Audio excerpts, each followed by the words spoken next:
Seorang pria berhasil memenangkan challenge mengeluarkan emas batangan seberat 7 kg di Pekan Raya Jakarta. Video pria bernama Santo yang berhasil mengeluarkan emas seberat 7 kg di Pekan Raya Jakarta itu beredar viral di media sosial. Bahkan hingga Selasa 27 Juni 2023, video yang diunggah oleh akun TikTok @susienong sudah ditonton lebih dari 24 juta kali. Dalam video tersebut, tampak emas 7 kg itu berada di sebuah kotak transparan. Hanya ada satu lubang kecil untuk memasukkan tangan agar bisa mengambil emas tersebut. Santo pun mencoba mengambil emas batangan itu sekuat tenaga dengan 2 kali gagal. Ia baru berhasil mengeluarkan emas itu di percobaan ketiga.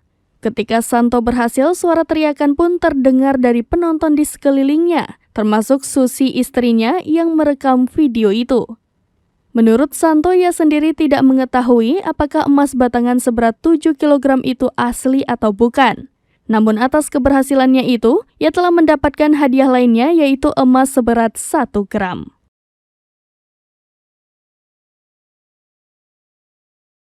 Demikian informasi terkini, Syedara Lun saksikan terus berita lainnya di kanal YouTube Serambi News, website dan Facebook serambinews.com.